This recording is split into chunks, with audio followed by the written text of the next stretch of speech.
बात मध्य प्रदेश की कहते हैं। मध्य प्रदेश के नगर पालिका और नगर परिषदों के अध्यक्ष अब जनता सीधे चुन पाएगी, ठीक वैसे ही जैसे नगर निगम के महापौर को लोग वोट देकर चुनते हैं।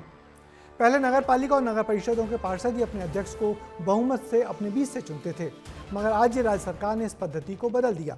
आज मोहन यादव सरकार की कैबिनेट में इस प्रस्ताव को मंजूरी भी दे दी गई। देखिए इससे कितना फर्क पड़ेगा स्थानीय निकायों के कामकाज में और क्या सोचते हैं नगर पालिका और नगर परिषदों के अध्यक्ष इस बदलाव को लेकर।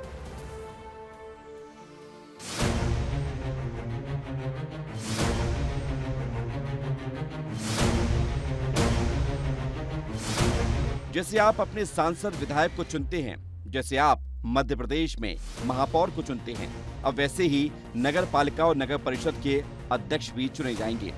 पहले ये चुनाव पार्षद करते थे। पार्षदों के वोट से नगर पालिका और नगर परिषद के अध्यक्षों की नियुक्ति होती थी, लेकिन अब अध्यक्ष की कुर्सी पर कौन बैठेगा, इसका फैसला जनता करेगी।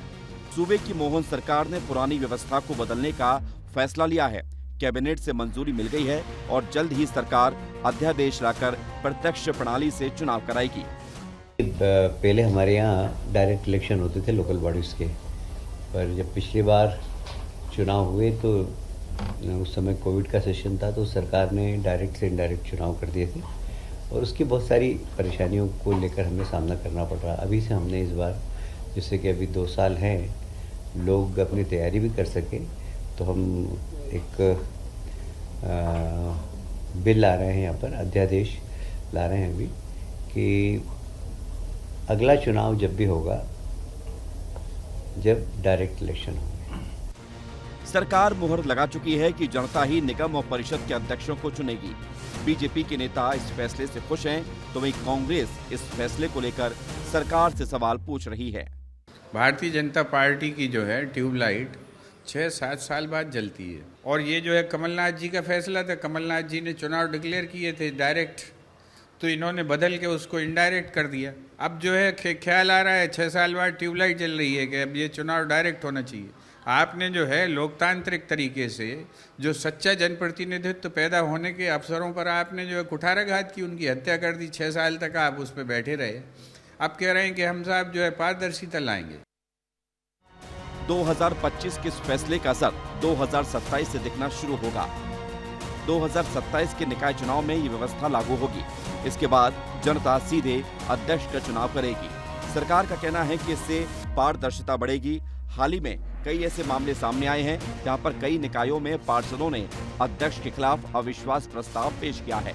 अब नई प्रणाली आने से ये अस्थिरता खत्म हो जाएगी। आम आदमी को अपने नगर सरकार का मुखिया चुनने का मौका मिलेगा, ये अच्छी बात है। कोई बाहुबली अगर विधायक है या किसी का हस्तक्षेप है तो वो अपने लोगों को अध्यक्ष बनवा देता था।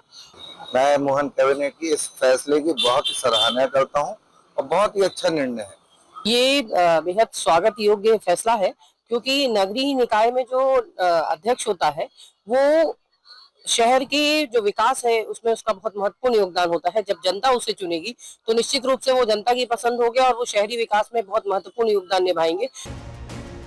उत्तर प्रदेश, बिहार, हरियाणा, तमिलनाडु, कर्नाटक, पंजाब, आंध्र प्रदेश, तेलंगाना की तरह अब मध्य प्रदेश में भी डायरेक्ट अध्यक्ष चुने जाएंगे। सरकार का तर्क है कि इस फैसले से न सिर्फ लोकतंत्र को मजबूती मिलेगी, बल्कि नगर निकायों में जवाबदेही भी बढ़ेगी और पार्षदों की लॉबी पॉलिटिक्स खत्म हो जाएगी। ब्यूरो रिपोर्ट, विस्तार न्यूज। तो नगर पालिका और नगर परिषद के अध्यक्ष के सीधे चुनाव की यह नई व्यवस्था वर्ष 2027 के नगरीय निकाय चुनाव से शुरू होगी। तब जनता सीधे अपने वोट से अपने शहर के अध्यक्ष का चुनाव कर पाएगी। सरकार का कहना है कि इस बदलाव से पारदर्शिता बढ़ेगी और अविश्वास प्रस्तावों के कारण बार बार पैदा होने वाली अस्थिरता भी समाप्त होगी। साथ ही पार्षदों को लालच देकर अपने पाले में करने की बुरी परंपरा भी खत्म होगी।